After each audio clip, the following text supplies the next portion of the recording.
Video देखने वालों को नमस्ते। आज बात करेंगे हम आईटीसी के बारे में। इस कंपनी का शेयर हो चुका है आधा। कई सारे लोगों को इंटरेस्ट जो है आ रहा है कि क्या इस भाव पे लेना चाहिए या नहीं लेना चाहिए।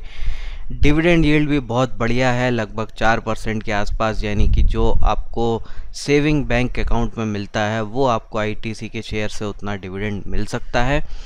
तो इसके गिरने का क्या कारण है, आज हम उसको समझेंगे और क्या बढ़ने की पॉसिबिलिटी है फ्यूचर में उसको भी समझेंगे। तो पहले ज़रा इसको देखें तो बहुत सारे इसके ब्रांड हैं। ये सारे ब्रांड जो है आपको आपने देखे ज़रूर होंगे, पर शायद आप ये नहीं जानते होंगे कि ये आईटीसी की हैं। तो आशीर्वाद हो, सनफिस्ट हो, यिप्पी नूडल हो, बिंगो हो, कुरकुरे हो, विवेल हो, फियामा हो, इस तरह के बहुत सारे जो है ब्रांड हैं। सेवलॉन भी इसी का है, मैच बॉक्स जो आता है एम का वो भी इसी का है। साथ में जो है विल्स और दूसरी जो सिगरेट्स आती हैं वो भी इसी कंपनी के हैं। तो बहुत सारे ब्रांड्स हैं, बहुत सारा एक रिच ब्रांड वाली जो है ये कंपनी है। अब शेयर का प्राइस तो जो है 320 रुपये से इस समय हमें आधे भाव पे मिल रहा है। रीज़न एक तो कोरोना वायरस है, मार्केट जो है पूरा डिस्टर्ब है, बिजनेस इफेक्टेड है, एक रीज़न तो उसका ये डेफिनेटली बनता है। और कुछ रीज़न जो है फंडामेंटल भी बन जाते हैं, क्योंकि अगर हम दूसरी कंपनीज से कंपेयर करें, च्यूएल, डाबर से या मारिको से या हम नेस्ले से करें, तो वहाँ इतनी गिरावट नहीं है जितनी कि आपको आईटीसी में देखने को मिलती है। तो ज़रा हम इस कंपनी के रेवेन्यू को देखें और प्रॉफिट को समझें कि कहाँ से कितना क्या रेवेन्यू है, प्रॉफिट है। तो आज के समय में 41% रेवेन्यू जो है, 41% आय जो है वो कहाँ से हो रही है, वो सिगरेट वाले बिजनेस से हो रही है। और जो प्रॉफिट यहाँ पे हो रहा है, मुनाफा हो रहा है, वो 80% से भी ज़्यादा है। यानी कि जो जिस जगह से आय हो रही है 41%, वहाँ से मुनाफा हो रहा है 80%, एग्जैक्टली डबल। तो ये क्यों हो रहा है? ये इसलिए हो रहा है क्योंकि यहाँ पर अच्छा खासा प्राइसिंग पावर कंपनी के पास है, जिसके कारण जो है वो अच्छा प्रॉफिट यहाँ बना रही है। एफएमसीजी बिजनेस की बात करें, जहाँ कंपनी का बहुत ज़्यादा फोकस है, धीरे धीरे कंपनी जो है वो एफएमसीजी कंपनी बनना चाहती है। तो एक ज़माने में 80% कंपनी का रेवेन्यू 80-90% ही पूरा सिगरेट से आता था, जो ये धीरे धीरे कम करते जा रहे हैं। और इनकी कोशिश ये है कि 10-20% तक जो है आने वाले 5-10 साल में जो है हम सिगरेट का बिजनेस लिमिटेड कर दें, बाकी जो है पूरा एफएमसीजी और दूसरे बिजनेस से आए। तो एफएमसीजी का बिजनेस अगर हम देखें तो 22% रेवेन्यू जो है वो आ रहा है एफएमसीजी बिजनेस से, नॉन टबैको जो बिजनेस है वहाँ से। लेकिन प्रॉफिट कम है, यहाँ पे 2.1% ही प्रॉफिट है। फिर इस कंपनी के होटल्स भी हैं जो थोड़ा कंट्रीब्यूट करते हैं, एग्री बिजनेस भी है, वो भी अच्छा खासा कंट्रीब्यूट करते हैं रेवेन्यू में और प्रॉफिट में भी। फिर पेपर का भी बिजनेस है, तो पेपर के भी इसके कई ब्रांड हैं, नोटबुक वगैरह जो है कंपनी बनाती है, पैकेजिंग पेपर बनाती है। तो यहाँ से जो है 6.5% 11% तक आता है, और बाकी जो रेवेन्यू और प्रॉफिट है वो अदर सोर्सेस से है। तो मेन जो है वो क्या हो गया, वो हो गया सिगरेट हो गया, वो एफएमसीजी हो गया और एग्री बिजनेस। अब इसमें से अगर हम देखें एग्री बिजनेस के बारे में, तो एग्री बिजनेस को हमें एफएमसीजी से ही जोड़ के रख देना चाहिए तो ज़्यादा बेहतर रहेगा।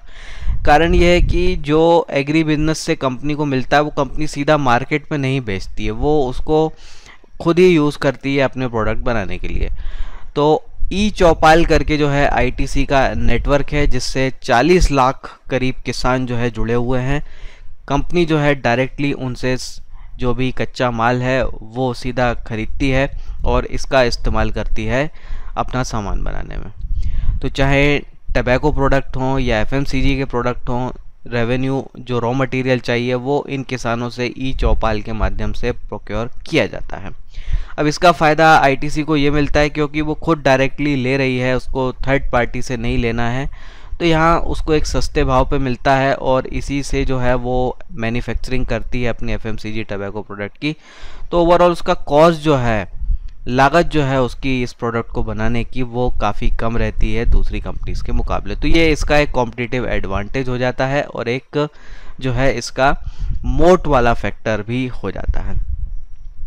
अब इसमें एक प्रॉब्लम चल रही है। प्रॉब्लम क्या है कि सिगरेट के बिजनेस से जैसा अभी हमने देखा कि 80% प्रॉफिट आता है, एफएमसीजी के बिजनेस से सिर्फ 2.1% प्रॉफिट आता है, लेकिन वहाँ से 25% रेवेन्यू है।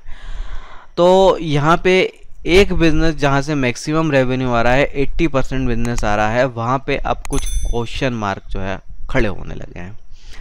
तो अगर हम सिगरेट बिजनेस का रेवेन्यू देखें तो नॉन स्टॉप बढ़ता रहा, लेकिन 2018 और 19 से देखें तो ये नहीं बढ़ रहा है। तो कारण आप समझते होंगे कि सिगरेट पर जो है सरकार ने एक तो टैक्स काफ़ी ज़्यादा बढ़ा दिया है, साथ में अब पिक्चर वार्निंग भी आने लगी है सिगरेट के पैकेट्स पे। एक खतरनाक सी डरावनी सी पिक्चर आती है, देख के जो है देखने वाला शायद डर जाए उससे। तो उन सब चीज़ों का कुछ असर यहाँ पे देखने को मिल रहा है कि यहाँ पे सेल जो है वो कंपनी की सिगरेट की जो है वो कम हुई है, लेकिन प्रॉफिट में कोई कमी नहीं हुई है। प्रॉफिट एक इनफैक्ट जो है वो बढ़ गया है सिगरेट से। वो बढ़ने का कारण ये है कि कंपनी ने प्राइस ज़्यादा बढ़ा दिया। तो जितना टैक्स बढ़ाया है सरकार ने, उससे ज़्यादा कंपनी ने प्राइस बढ़ा दिया। तो ओवरऑल जो है यहाँ से इनकम जो है वो बढ़ गई है, घटी नहीं है। हालांकि बढ़ी है इनकम, लेकिन क्योंकि सेल यहाँ पे डाउन हो रही है, रेवेन्यू डाउन हो रहे हैं, तो फ्यूचर में भी ये बढ़ती रहेगी, ये क्वेश्चन मार्क खड़ा हो जाता है। क्योंकि किसी भी चीज़ का जिसकी सेल डाउन हो रही है वहाँ आप प्राइस ज़्यादा लंबे समय तक जो है वो नहीं बढ़ा सकते। अब हम एफएमसीजी बिजनेस की तरफ आते हैं। तो इसका जो है उसके जो ब्रांड है वो काफ़ी अच्छे ब्रांड जो है वो डेवलप हो चुके हैं। कुछ आशीर्वाद आटा की बात करें, 28% मार्केट शेयर है कंपनी का यहाँ पे। सनफीस्ट बिस्किट की बात करें, 26% मार्केट शेयर है। कुरकुरे, बिंगो, मैडेंगल, ये जो है जो भी स्नैक की कैटेगरी में आते हैं, इसमें 30% कंपनी का मार्केट शेयर है।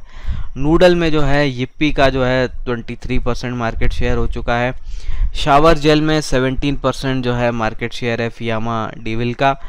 डियो वगैरह, परफ्यूम वगैरह एंगेज नाम से जो कंपनी चलाती है उसमें 11% मार्केट शेयर। तो ये जो है कंपनी के कुछ प्रोमिनेंट जो है प्रोडक्ट हो जाते हैं जो कि अच्छा खासा मार्केट शेयर रखते हैं। इसके अलावा कई और बहुत सारे ब्रांड भी हैं, प्रोडक्ट भी हैं, लेकिन वो इतना बड़ा शेयर नहीं रखते। कुछ नए वेंचर्स भी कंपनी कर रही है, जैसे मास्टर शेफ सीरीज़ के साथ जो है वो फ्रोज़न फूड जो है वो लॉन्च करना चाहते हैं। फेबल करके जो है इन्होंने चॉकलेट्स जो है वो भी शुरू कर दी है। और ऐसी कुछ खबरें आ रही हैं कि सनराइज़ नाम की एक मसाला कंपनी को जो है ये एक्वायर करने वाले हैं। तो इसको एक्वायर करने के बाद जो है वो MDH और एवरेस्ट जैसी मसाला कंपनियों के साथ जो है वो कॉम्पीट करेंगे। तो ये सनराइज़ भी जो है एक अच्छी कंपनी है, 10-15% इसका मार्केट शेयर पहले से ही है मसाला में। तो यहाँ पे अगर कंपनी एक्वायर करती है, फिर कंपनी जो है अपनी एडवर्टाइजमेंट स्किल्स का इस्तेमाल करके यहाँ पे चीज़ों को और बेटर कर सकती है।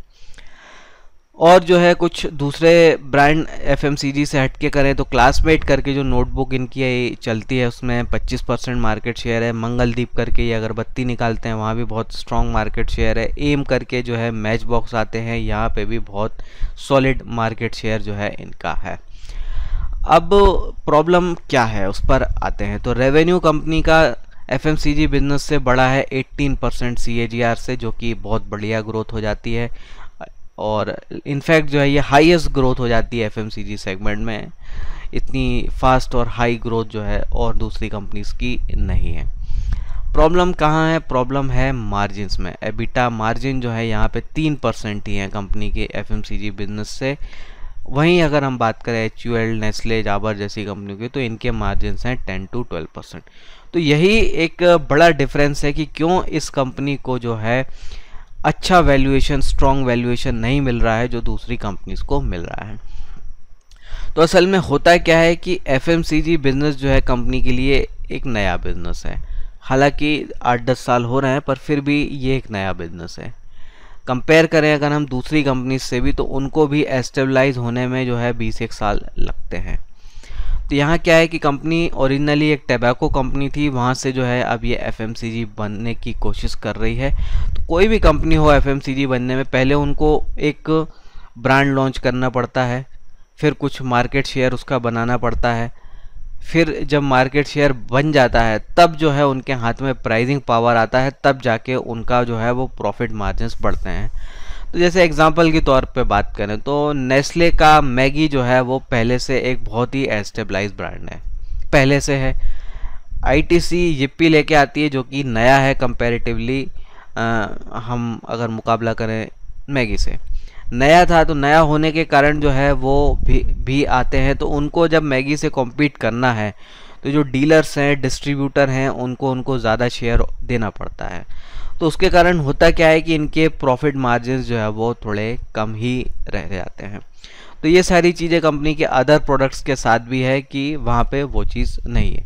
अब लेकिन जब धीरे धीरे इतना मार्केट शेयर बन जाता है, एक अच्छी स्ट्रॉन्ग ब्रांड वैल्यू बन जाती है कि कस्टमर जो है ऐसी चीज़ों को लेता ही लेता है, तब कंपनी उस पोजीशन में आ जाती है कि वो जो है अपना प्राइस बढ़ाए, डीलर्स मार्जिन्स को जितना पहले ऑफर कर रही थी इंसेंटिव्स उसमें कटौती करे, और वो सब चीज़ें जब हो जाती हैं तो मार्जिन्स बढ़ जाते हैं, और जब मार्जिन्स बढ़ जाएंगे तो कंपनी के शेयर का प्राइस का वैल्यूएशन भी बढ़ जाएगा। तो प्रॉब्लम कहाँ है, हम ये समझ सकते हैं कि इनका एफएमसीजी बिजनेस जो है उस तरह के प्रॉफिट मार्जिन्स नहीं रखता जैसे कि दूसरी पीयर कंपनीज जो है इस सेक्टर की रखती है, और ये सबसे बड़ा रीज़न है कि क्यों जो है ये कंपनी का शेयर आपको इतने कम पीई पे मिल रहा है बाकी दूसरी के मुकाबले। अब कुछ अच्छा भी है इस कंपनी के साथ। अच्छा क्या है? अच्छा ये है कि टैबैको बिजनेस जो है वो फ्री कैश फ्लो जनरेटर है। तो ये ऐसा बिजनेस है, सब कुछ वहाँ एस्टेबलाइज हो चुका है, पूरा बिजनेस जो है कम्प्लीटली स्केल्ड है, सॉलिड ब्रांड वैल्यू है कंपनी की, मतलब आधे से ज़्यादा मार्केट सिगरेट का कंपनी यही ओन करती है। तो इधर से क्या उसको कंपनी को भरपूर फ्री कैश फ्लो मिल रहा है। अब इस फ्री कैश फ्लो का इस्तेमाल जो है कंपनी कर रही है एफएमसीजी बिजनेस को बढ़ाने के लिए। तो कैश की कोई कमी नहीं है, 9,000 करोड़ से ऊपर इस समय जो है कैश जो है कंपनी की बैलेंस शीट में है। तो इसको कंपनी यूज़ कर रही है और अपने जो भी एफएमसीजी ब्रांड हैं उनको पॉपुलर और स्ट्रॉन्ग करने में लगा रही है। तो ये एक अच्छा प्लस पॉइंट हो जाता है। लेकिन वो जो मैच्योरिटी वाली स्टेज आती है किसी भी प्रोडक्ट की, ब्रांड की, जहाँ पे आप अच्छा प्रॉफिट आप कमाने लगो, तो वहाँ पे कंपनी के ज़्यादा ब्रांड जो है अभी नहीं पहुँचे हैं, उनको पहुँचने में कुछ साल और लग सकते हैं। अब हम वैल्यूएशन पॉइंट की बात कर लें तो एक जनरल सा वैल्यूएशन मैं डिस्कस कर रहा हूँ, यहाँ पे कोई स्पेसिफिक डिटेल्ड वैल्यूएशन नहीं कर रहा हूँ, इसलिए जो है आप इसको इन्वेस्टमेंट एडवाइस जैसा कुछ मत समझना। तो अगर हम अर्निंग बेसिस पे मल्टीपल कंपनी का निकालें, पी बेसिस पे करना चाहें, तो इस साल जो है FY21 को अगर मैं लूँ तो 15,000 करोड़ का रफली कंपनी का नेट प्रॉफिट बनता है। इसमें से जो है 80% प्रॉफिट आता है किससे? टबैको बिजनेस से, यानी 12,000 करोड़ के लगभग, और बाकी का जो है दूसरे बिजनेस से आ जाता है एफएमसीजी को अगर हम ले लें। वैसे होटल भी है, पेपर भी है, पैकिंग भी है, लेकिन वो सब छोटा छोटा कंट्रीब्यूट करते हैं, इसलिए मैं उनको यहाँ पे इग्नोर कर रहा हूँ। हालांकि अगर हम डिटेल वैल्यूएशन करें तो इग्नोर नहीं करना चाहिए, पर मैं डिटेल वाला नहीं कर रहा हूँ, सिर्फ एक जनरल सा। तो यहाँ पे अगर हम इनके टबैको बिजनेस को 20 टाइम्स का वैल्यूएशन दें, 20 टाइम्स का वैल्यूएशन यानी कि 12,000 इंटू 20 करें तो 2,40,000 करोड़ की इसकी वैल्यू जो है एफएमसीजी टबैको बिजनेस की बनती है। एफएमसीजी बिजनेस की बात करें तो जनरली 40 के पीई पे जो है कंपनियां चलती हैं एफएमसीजी बिजनेस, और अच्छी कंपनियां हैं तो इससे भी ऊपर के वैल्यूएशन पे। तो यहाँ पे अगर मैं 40 का मल्टीपल लेके चलूँ तो जो इनका नेट प्रॉफिट कंपनी का हुआ है FY21 में, उसको मैं अगर 40 से मल्टीप्लाई कर दूँ जो भी उनका एफएमसीजी शेयर है उससे, तो वैल्यू मिलती है 1,20,000 करोड़। अब इन दोनों को अगर मैं टोटल कर दूँ तो वैल्यू बनती है 3,60,000 करोड़ समथिंग की, यानी कि 3.6 लाख करोड़ जो है कंपनी का मार्केट कैप होना चाहिए। इस वैल्यूएशन के हिसाब से आज के समय में जो मार्केट कैप चल रहा है वो 2 लाख करोड़ का। अब इसी को अगर मैं शेयर के प्राइस के टर्म में कहना चाहूँ तो 3,60,000 करोड़ के हिसाब से शेयर का प्राइस जो है वो बनता है 240 रुपये। तो 240 रुपये के आसपास जो है इस जनरल वैल्यूएशन के हिसाब से कंपनी के शेयर का प्राइस होना चाहिए। अभी चल रहा है 165-70 समथिंग।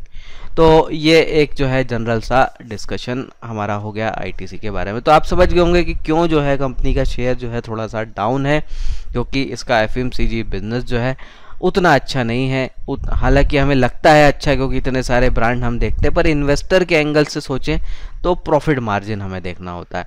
तो वो प्रॉफिट मार्जिन जो है कंपनी के नहीं है, 2-3% के प्रॉफिट मार्जिन पर ही अभी चल रहा है इनका एफएमसीजी बिजनेस, वहीं दूसरी कंपनीज का 10-12% के ऑपरेटिंग मार्जिन्स पे चलता है। तो यही एक रीज़न है कि क्यों जो है यहाँ पे अच्छा वैल्यूएशन जो है इस कंपनी के शेयर को नहीं मिलता। लेकिन फ्यूचर में चीज़ें बदल सकती हैं, क्योंकि कंपनी जो है रेगुलरली बड़ा एग्रेसिवली जो है पुश कर रही है अपने ब्रांड्स को। कुछ ब्रांड्स उनके मैच्योरिटी वाली पोजीशन पे आ रहे हैं, तो वहाँ पे कंपनी ज़्यादा रेवेन्यू बना सकती है। तो ये रही आज की बात। आईटीसी से रिलेटेड कोई और आपके क्वेश्चन है तो आप कमेंट में कर सकते हैं। फिर हम मिलेंगे किसी और दिन किसी नई कंपनी के साथ। तब तक के लिए जय हिंद।